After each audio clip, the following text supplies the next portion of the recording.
canto no banheiro. Hoje mesmo estava uma cantoria antes de vir para cá que vocês nem imaginam. Coloquei aqui as datas para a gente não se confundir, porque nós temos uma interrupção aí no meio do caminho. Hoje nós vamos falar sobre o ciúme, capítulo 7. E depois nós temos, em agosto, não teremos encontro. E aí, dia 28 de setembro, o nosso tema é crueldade. Como eu sei que a crueldade não faz parte da vida de nós espíritas, porque nós somos pessoas muito boas, amorosas, fraternas, então a gente vai estudar assim, para poder ajudar a humanidade, as pessoas cruéis, essa gente ruim que está aí pelo mundo atrapalhando o desenvolvimento da sociedade. Aí em outubro nós não teremos encontro, e depois o nosso último encontro do ano vai ser dia 30 de novembro, e daí nós vamos lá para o capítulo 20. Então se atente que entre os 7 nós temos o capítulo da ansiedade, e não teremos o encontro sobre ansiedade, porque se vocês procurarem na internet, vocês acham lá um vídeo de algumas palestras que eu já fiz sobre ansiedade. A principal referência foi o livro Conflitos Existenciais e, se eu não me engano, o Homem Integral. Então já tem material sobre ansiedade, já está lá disponível, e aí a gente não precisa repetir aqui as análises que muito parecidas estão lá. Então a gente pula o capítulo 8, vai para o capítulo 9. E aí, para fechar o ano bem, a gente termina falando de morte, porque dos capítulos que tem é o que mais fica solto pra gente. Do resto ali é bem difícil, a gente vai ter agora alguns vícios, umas coisas pela frente.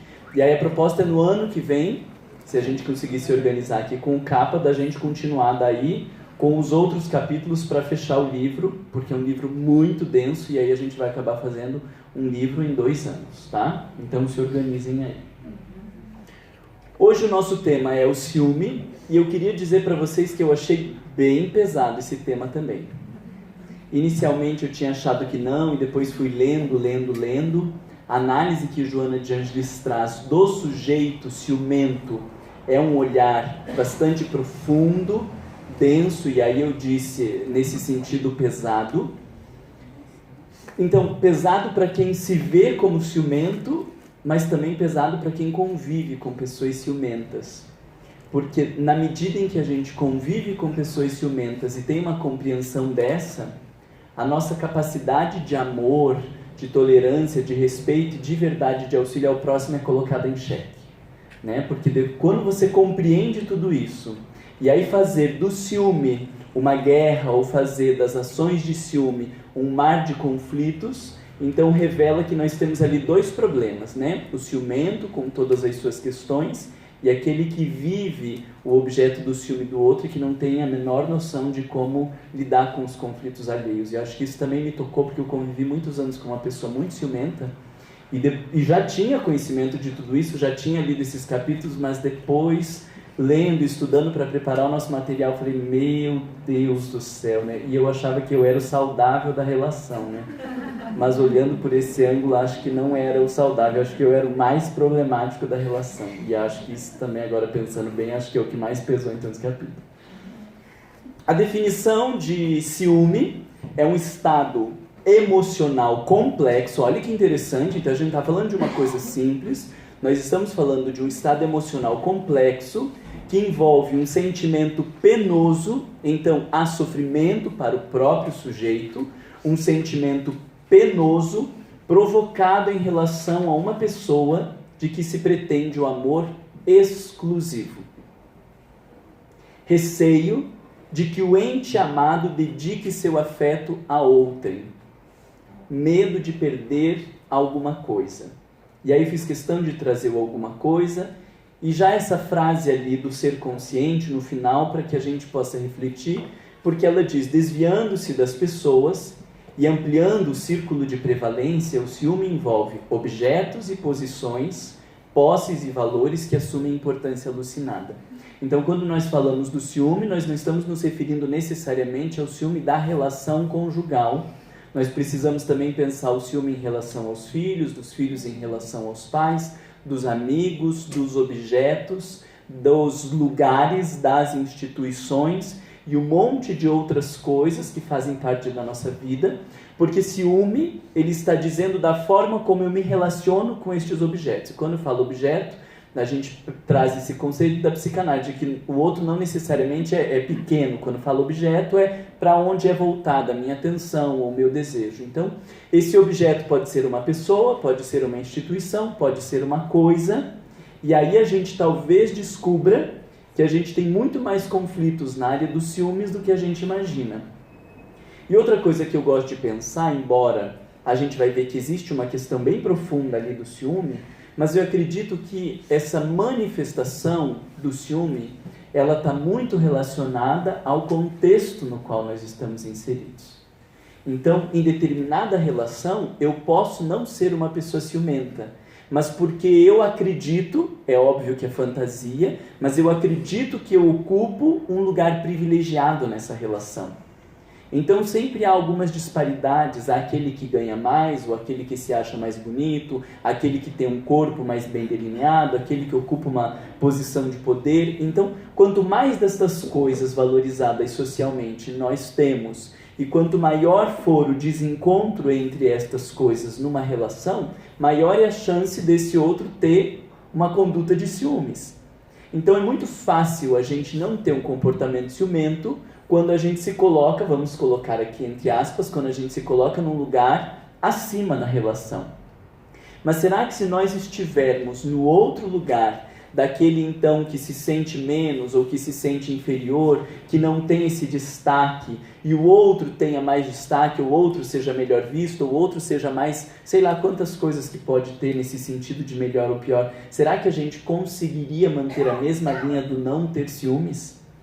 E isso então me faz pensar muitas coisas, não só destes lugares que a gente ocupa, de pessoas que têm mais destaque, que têm mais dinheiro, que têm mais poder, que são mais bonitas, que são mais isso, mais aquilo, mais aquele outro, que são mais desejadas, vamos dizer assim, mas também, e aí isso não está no texto, estou falando de reflexão própria, também acredito que a questão do ciúme, ela está muito ligada aos sentimentos que a gente, numa relação, consegue ajudar a aflorar no outro. Porque, por vezes, a gente consegue ajudar o outro a se sentir uma porcaria, não consegue? Quem que em plena terra, com todos os conflitos que tem, consegue viver relações assimétricas, desrespeitosas e continuar com a autoestima numa boa, dizendo, não, pode me tratar se eu sei o meu valor, eu sei o meu lugar no mundo e ficar super bem. Não, né? Então, como isso, embora a gente vá ver aqui que o ciumento tem um buraco enorme, mas todos nós temos buracos enormes. Né? E os buracos vão aparecer numa relação pela via do ciúme, vão aparecer em outras relações pela via da possessividade ou sei lá, de quantas outras coisas, dos vícios, das compulsões, milhares de coisas aparecem os nossos buracos. Ou a gente faz coisas para não aparecer os nossos buracos, né? Então, sabendo que todos nós temos muitos buracos, olhando para uma pessoa ciumenta numa relação, e aí o que eu disse não está no texto, mas eu estou trazendo isso para a gente pensar, eu acredito que parte desse ciúme que emerge na relação, ele tem a ver com a nossa incapacidade de deixar claro para o outro o quanto ele é importante na nossa vida, o quanto nós realmente o amamos, o quanto nós estamos vinculados a essa pessoa ou não. E aí eu não estou falando de palavras, porque de palavras é fácil a gente dizer eu te amo, todo mundo fala, a gente fala até para quem a gente não conhece direito que ama, a gente fala que daria tudo, que faria tudo, mas daqui a pouco aparece um outro, a gente vira as costas e vai embora. Então não estou falando das palavras, mas trago a reflexão do quanto que o ciúme ele tem a ver com uma relação que traz à tona os nossos buracos. E o sujeito, talvez, que não consiga lidar com isso, e aí nós vamos trazer a psicologia do ciúme, que tem outros elementos ali, é o que se manifesta num comportamento ciumento, né? Mas acho que esse texto, ele me ajudou muito a pensar em sairmos deste lugar de o outro, porque nós estamos falando do ciúme que aparece numa relação. E se ele aparece numa relação, nós deveríamos pensar no conjunto da relação e não só com o outro. Porque senão a gente acaba tendo uma postura, que daí vai para o próximo capítulo que a gente vai trabalhar, que é a postura cruel. né? E aí tô falando porque eu acho que me vi muitas vezes nessa postura cruel de você é a pessoa ciumenta, você tem problemas, então você precisa se tratar, você tem que lidar com os seus conflitos, como se a manifestação de ciúme do outro não tivesse nada a ver com a nossa forma de estar nessa relação, com a nossa incompetência em expressar afeto ou em ser amoroso, para auxiliar o sujeito a lidar com as suas questões. Nós não estamos dizendo que o jeito de eu estar numa relação vai definir que o outro seja ou não ciumento. Óbvio que não, porque são questões muito particulares. Mas o jeito de eu estar numa relação pode contribuir para o sujeito se desenvolver ou contribuir para o sujeito se afundar. E acho que na maioria das vezes a gente contribui para o sujeito se afundar. E se vocês não contribuem para o sujeito se afundar, que bom para vocês.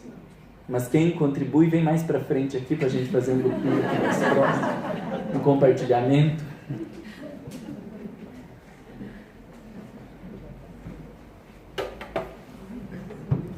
Muito bem.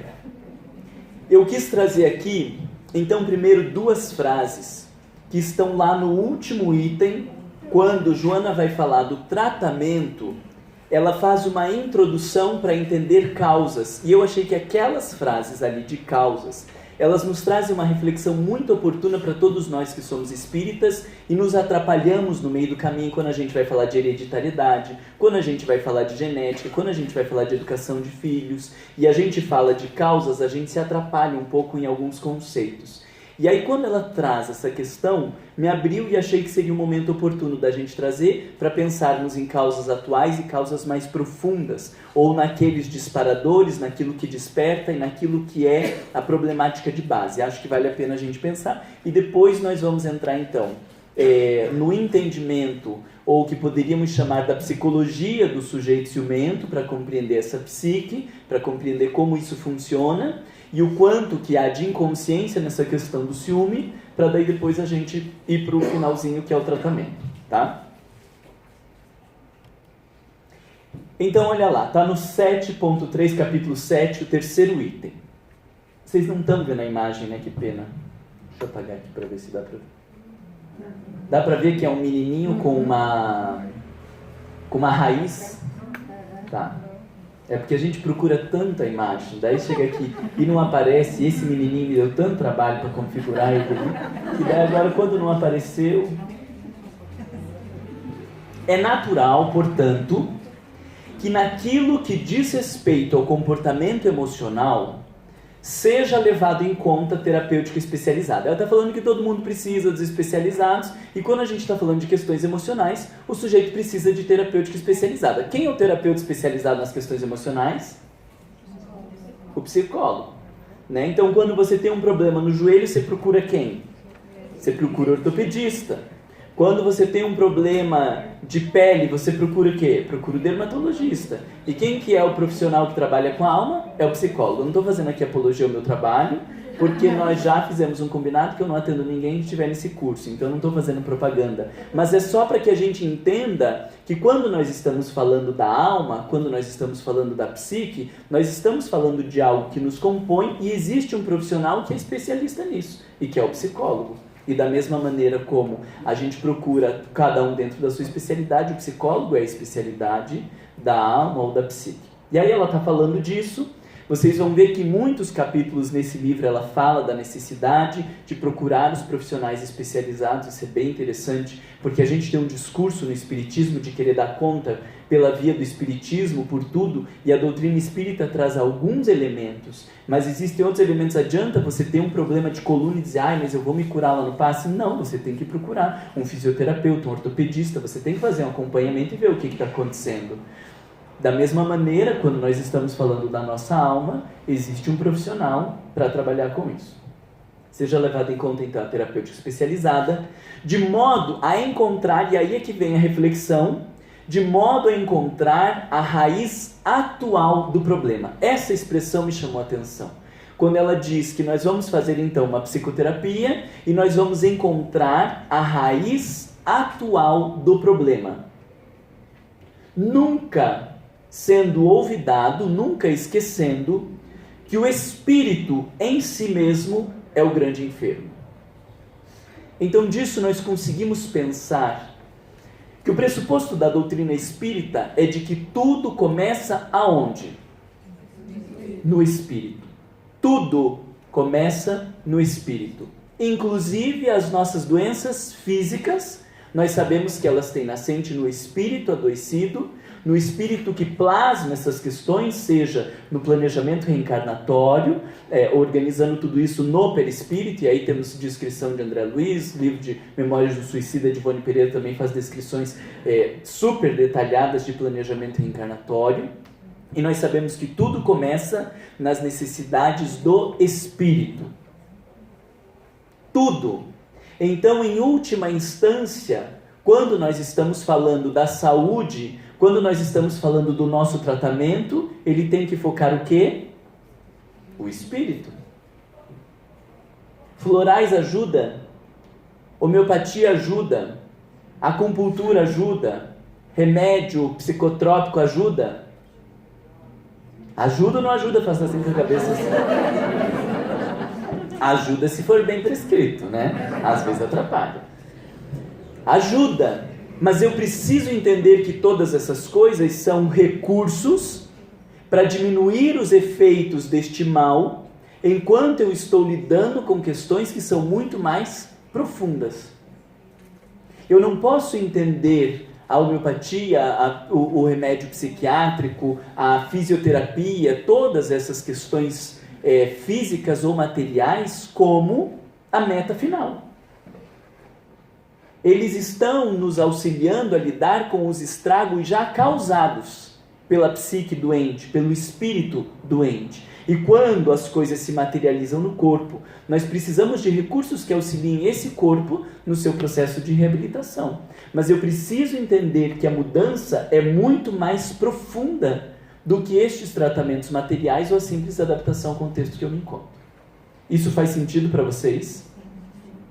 Mas acontece que, quando nós olhamos para a vida atual, nós encontramos algumas coisas que Joana de Ângeles chama ali de raiz atual. Então, na minha cabeça, eu fiz uma imagem assim, de que existe um campo ou existe um terreno, que é o espírito. E dali, então, nesta reencarnação, nós teremos alguns elementos que vão se constituir como uma raiz para um desenvolvimento saudável ou para um desenvolvimento adoecido.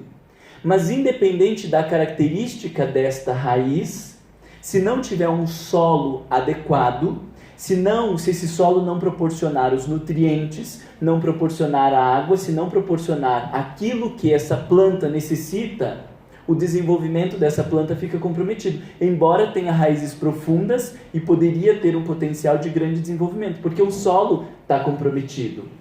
Vocês conseguem entender isso? Que daí nós estamos falando deste solo que seria o espírito, aonde esta reencarnação vai se desenvolver. Mas existem elementos ou existem condições que elas são inerentes, que já são anteriores a esta reencarnação e que vão influenciar nisso que Joana fala das raízes atuais. E é por isso que nós vemos pessoas que vivem reencarnações de grande sofrimento, como o exemplo de Chico Xavier, e tiveram um ótimo desenvolvimento. Porque ali tinha um solo propício que veio se construindo ou que veio se desenvolvendo ao longo de séculos.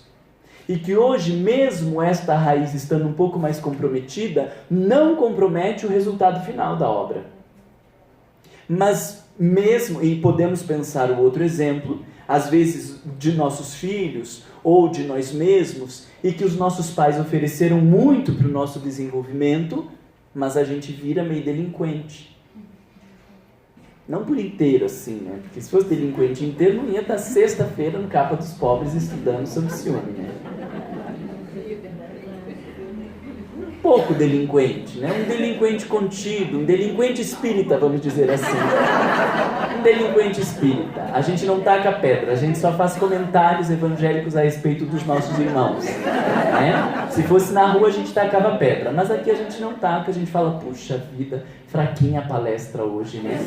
Antes, se tivesse tacado uma pedra, que a pedra dava chance do sujeito se defender, né? Mas, então, delinquente espírita, eu acho que a gente entende bem o que nós estamos falando. Pesado. Aí ela continua a mesma frase lá. Embora este conhecimento que ela está se referindo do espírito como o grande enfermo, este conhecimento, podem ser minimizados os efeitos perturbadores através do reencontro com as causas existenciais presentes, que tiveram origem, aí olha as causas das raízes atuais que ela fala, no lar agressivo, no lar negligente, no grupo social perverso, nas condutas extravagantes ou em processos enfermiços que atingiram a organização física. Pesado, né? E sabe o que é o mais pesado? É depois de um tempo a gente começar a descobrir que estava num lar negligente, que estava num lar agressivo. Mas Marlon, como que era agressivo? Nunca teve um grito ali naquela nossa casa. Mas era agressivo no olhar. Era agressivo no silêncio. Era agressivo na impossibilidade de conversar. Era agressivo na indiferença, porque na hora que a gente fez algo errado, o nosso pai ou a nossa mãe só olhava. A sensação é melhor, vai lá e dá uma cacetada, do que esse olhar indiferente de tipo, eu já falei, agora você se ferre. Né? Mas é evangélico daí, né? Porque a gente não tem coragem de dizer, se ferrou, aprendeu agora, desgraçado, a gente não fala. Aí a gente só olha, faz a cara de decepção. E aí diz, mas nunca meu pai me bateu. Mas às vezes esse tipo de presença ausente ou agressivo dói mais do que se tivesse batido em algumas situações. Estou vendo umas almas dizendo, mas eu não acho, porque eu apanhei muito e eu preferi esse olhar indiferente. Né? Mas você não sabe também o que é olhar indiferente. Então não fica pensando tumultuando o ambiente aqui. Nós estamos então falando de um contexto que infelizmente é um contexto precário para a maioria de nós. Porque nós fomos educados por pais que não tinham noção de educação, que também foram educados por pais que não tinham noção de educação. Hoje em dia você coloca no YouTube, cama compartilhada, você vai ter 10 mil opiniões, se deixa a criança na cama ou não deixa a criança na cama, por que que deixa, por que que não deixa, e aí você já tem pesquisas, você tem mestrados e doutorados, mestrado tem sobre se compartilha a cama com o filho ou não. Agora, 30 anos atrás, compartilha ou não compartilha?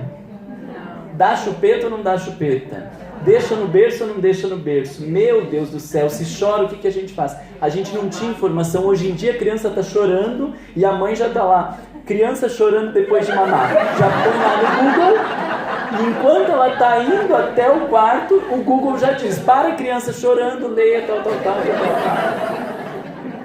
Então hoje a gente tem muita informação, a gente tem muito conhecimento, é muito mais acessível.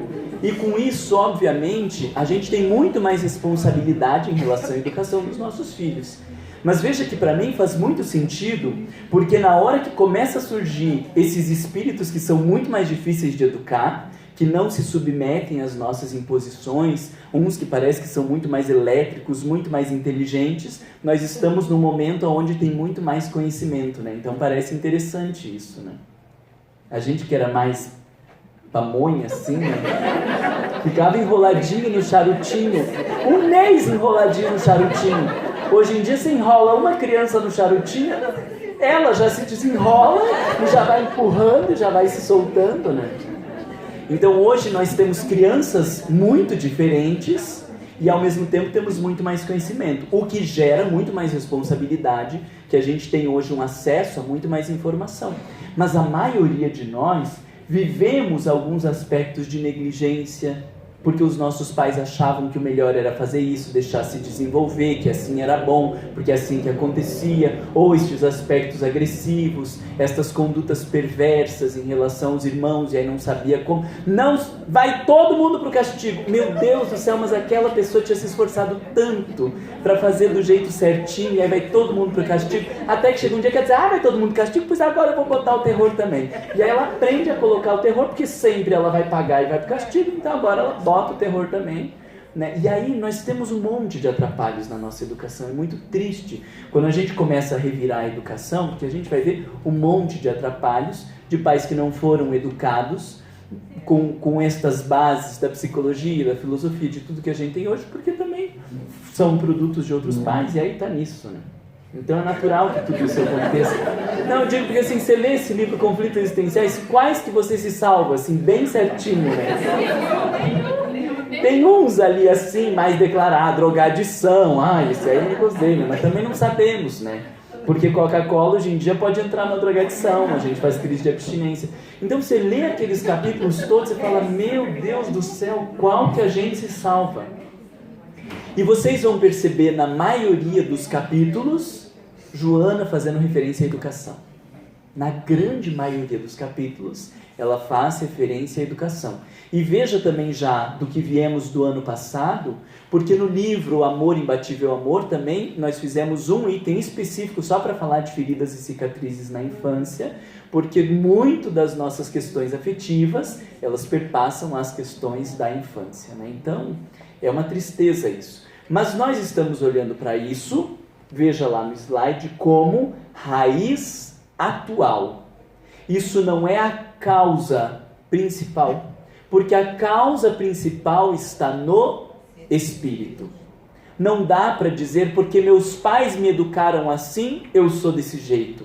Porque minha mãe fazia isso, porque meu pai fazia aquilo, tentando justificar o nosso jeito de ser ou a nossa conduta por conta deste contexto no qual nós estamos inseridos. Porque isso é um fator que influencia no desenvolvimento da psique. Mas se não existisse aquele solo, isso não se desenvolveria da forma como se desenvolveu. Então nós olhamos para a educação como um fator que influencia neste aspecto, mas não como a responsabilidade por ser quem nós somos. Porque a responsabilidade de hoje ser quem eu sou, ela não tem a ver com uma vida. Lembra que nós estamos numa perspectiva reencarnacionista. Então o que eu sou hoje é resultante das minhas milhares de escolhas ao longo de séculos e séculos onde eu fui me construindo. Allan Kardec, no Livro dos Espíritos, ele nos diz que nós deveríamos olhar para esta vida ou para esta reencarnação como um dia na vida terrena. Então, se nós olhamos para a vida terrena, o que aconteceu no dia de hoje que não esteve diretamente relacionado com todas as tuas outras escolhas de ontem e de vários outros dias atrás? Eu bati meu carro hoje. Tá, mas e como que você estava andando de carro? Você teve dinheiro para comprar um carro.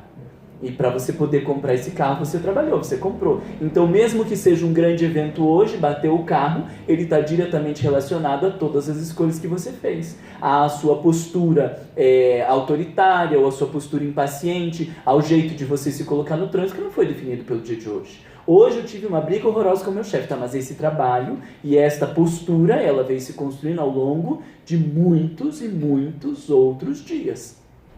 Não tem nada que aconteça no dia de hoje que não está ligado aos dias para trás e que não vai repercutir nos dias para frente. Então, pensar em termos reencarnatórios é entender que tudo que hoje já acontece comigo, o meu jeito de ser, de pensar e de sentir, ele está diretamente relacionado com as outras reencarnações. E aí veja que nós somos reencarnacionistas em discurso, mas na hora que nós olhamos a prática, nós somos bem materialistas. Porque a gente quer explicar tudo começando a vida agora e queremos resolver tudo nesta vida também. E quando eu digo para vocês que a gente vai continuar sendo avarento, que a gente vai continuar sendo invejoso, que a gente vai continuar sendo ciumento, todo mundo fica com uma cara de eu tinha tanta esperança que eu conseguisse terminar essa vida melhor. Mas isso é contrário ao pensamento reencarnacionista. Porque não tem nada que se resolva num dia. Nada em definitivo que se resolva num dia. Então não tem nada em definitivo que se resolva numa reencarnação. E aí a gente precisa assumir esse comportamento, tanto no sentido de compreender de onde viemos, quanto para hipotetizar para onde vamos. Nós estamos ligados na esteira de milhares de reencarnações e não de um dia apenas. Faz sentido isso para vocês? Vocês têm alguma pergunta, alguma dúvida, alguma coisa a acrescentar nesse sentido da raiz atual e de todo este contexto que é o grande determinante de quem nós somos? Diga. Que não dá para culpar o pai, não dá para culpar onde eu nasci, não dá para culpar nada. A responsabilidade. Nada. Nada nem ninguém. Só a si mesmo. Não é, eu sou assim porque meu pai foi assim, minha mãe foi assim, minha casa foi assim. E até quando a gente olha os filhos, a gente às vezes se culpa e fala, meu Deus, é igualzinho a mim. Né? Mas não se ache tanto. É igualzinho a você, mas não por tua causa. É igualzinho a você porque tem uma caminhada parecida com a tua. Mas não é? Tá, esse jeitinho aqui, quando a gente ensina de pegar na faca, de falar e tal, claro, porque isso a gente tá falando desse comportamentozinho aí de aparências. Mas a personalidade, Allan Kardec já disse, isso não se herda. Isso é construído ao longo dos milênios. Então, quando nós vemos um sujeito duro igualzinho, isso tem a ver com um planejamento reencarnatório de histórias que nós construímos iguais, ou deste filho que solicita reencarnar com um pai igualzinho a ele, para que ele viva essa experiência e aprenda com isso. Mas não porque é. E aí isso também alivia um pouco a nossa culpa de pensar que às vezes o filho desandou, porque desandou. A gente poderia oferecer tudo de positivo e mesmo assim aquela alma desandar. Está lá no Evangelho. Allan Kardec pergunta, e se o pai faz tudo que pode para seu filho e ele desanda? Aí os espíritos dizem, ele que tem a consciência tranquila, porque ele fez tudo que estava ao seu alcance. E existem as escolhas do próprio espírito. Agora, claro que a gente também não vai para o outro extremo, porque a gente adora extremos, a gente cuida para não ir para o outro extremo, de o filho desandou, ó, Marlon já disse, não tem nada a ver com isso, né? Chega lá, o filho está puxando carreira de cocaína dentro da tua casa, diz, não tem nada a ver com isso. Não, tem sim, porque são fatores, né? Não são determinantes, são fatores. Isso também traz algumas reflexões para a gente em relação ao suicídio. Né? Ontem, né, nós estávamos conversando sobre uma revista falando dos sobreviventes de suicídio, pais que tiveram filhos que cometeram suicídio, como que lidavam com isso, e a minha mãe estava contando de um caso ali que ela leu, de uma mãe que tinha um casal de gêmeos, e o menino, que idade que ele tinha? 18 anos, e o menino cometeu suicídio, um dos gêmeos. E quando completou 1 ano de que o primeiro, 2 anos depois que o primeiro cometeu suicídio, o outro cometeu suicídio. No mesmo dia. Como que fica uma mãe para lidar com isso, né? Então assim, parece que já grita, né? Um sentimento de incompetência, que eu não consegui educar meus filhos, que eu não consegui oferecer o mínimo. Tá, mas talvez a gente esteja falando de um espírito que já veio cometendo suicídio em outros momentos, porque para com 18 anos já pensar em suicídio, né? Nós estamos falando muito provavelmente de uma alma que já não comete suicídio na primeira reencarnação, e aí não sabemos quantos desajustes pessoais. Esta mãe influencia neste sujeito? Claro que influencia, mas pode se culpar por estes filhos terem cometido suicídio? Não, daí é demais, né? O casamento, quando desanda, então a gente vai olhando, a doutrina espírita ela traz um aspecto consolador nesse sentido, né? De que nós temos fatores que influenciam, mas não são determinantes. E aí consola no sentido de a gente não se sentir responsável por tudo que acontece com o outro, e também nos responsabiliza pelo que acontece com a gente, de não deixar que a gente coloque a responsabilidade no outro, né? E aí é ruim de olhar por esse ângulo, né? Tava tão bom pensar que a culpa era do meu pai e da minha mãe. Alguma questão mais? Algo que vocês queiram acrescentar? Não? Então vamos lá. Eu chamei aqui de psicologia do ciumento, né? Entender o funcionamento psíquico do sujeito ciumento. Trouxe algumas frases aqui que são todas elas bem pesadas. Alguém que é ciumento não levanta o braço. Não gerar constrangimento. Mas é bem pesado. Inquieto e insatisfeito, não consegue desenvolver em profundidade a autoestima, permanecendo em deplorável situação de infância psicológica. Mesmo quando atinge a idade adulta, as suas reações de insegurança e capricho, caracterizando as dificuldades que tem para um ajustamento equilibrado no contexto social. Eu li com entonação errada, né? Mesmo quando atinge a idade adulta, As suas reações de insegurança e capricho caracterizam... Deve ter alguma coisa errada na frase.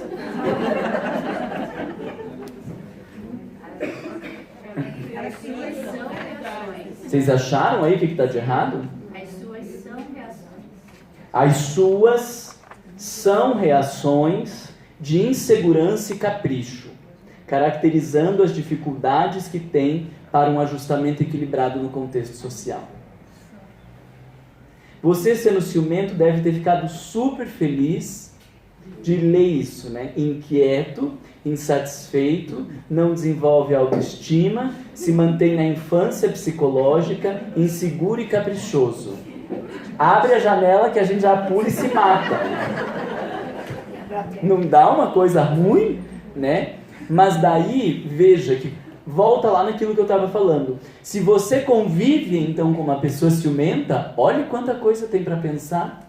O convívio com uma pessoa que não conseguiu desenvolver a autoestima, apesar de que a autoestima em profundidade, quem aqui que desenvolveu? Levanta o braço para dar uma olhada.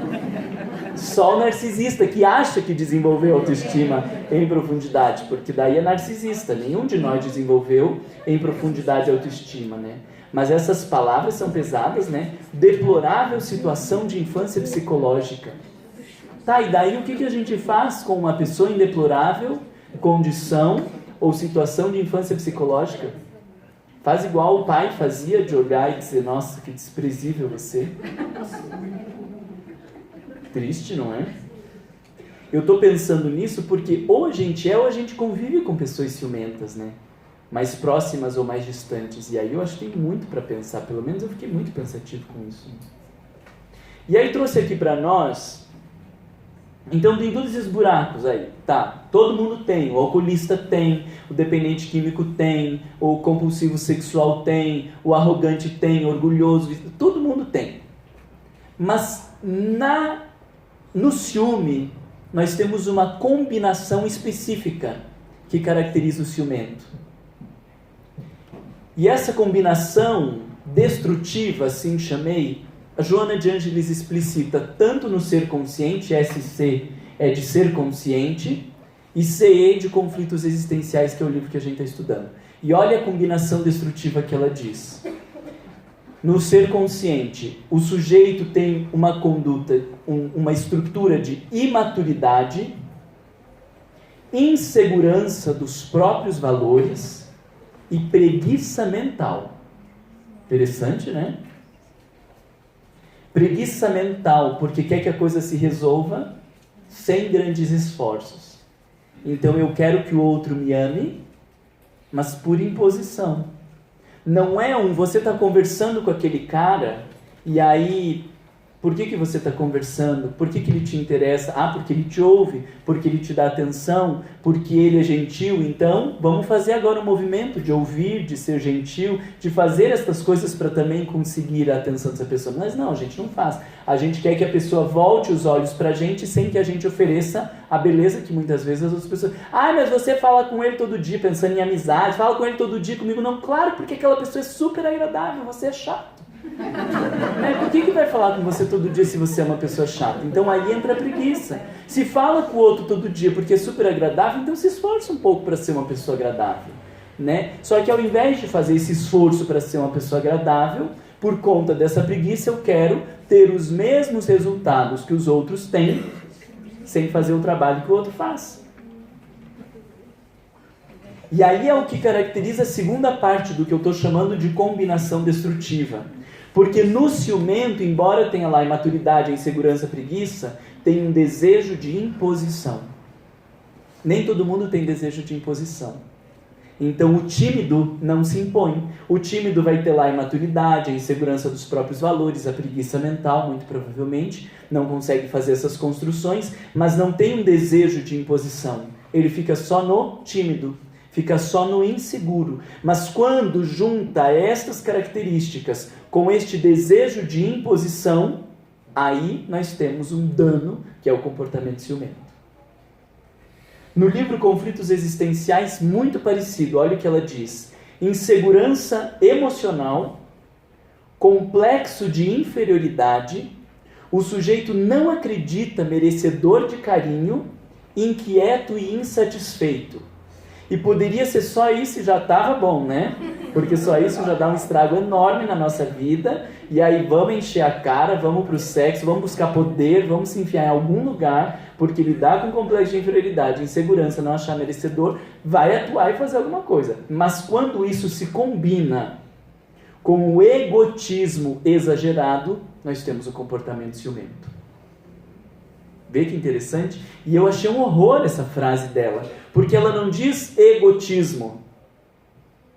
Que egotismo já seria, né, uma coisa do ego nesse pejorativo. É egotismo exagerado. Então, é isso que faz com que eu transforme o outro num objeto. Não interessa se você gosta de sair com seu amigo ou não, não interessa se aquilo te faz bem ou não, você não vai. Percebe o egotismo? Ou eu não me imponho desse jeito, e eu não falo desse jeito porque eu não sou uma pessoa extrovertida, mas quando você volta, eu não sorrio, eu não me mostro, eu não aceito, eu não admito e não tenho sexo por 1 mês de raiva. Conseguem ver o egotismo exagerado? Fiz uma pergunta. Ou vocês estão pensando no egotismo? Vocês estão pensando no egotismo exagerado?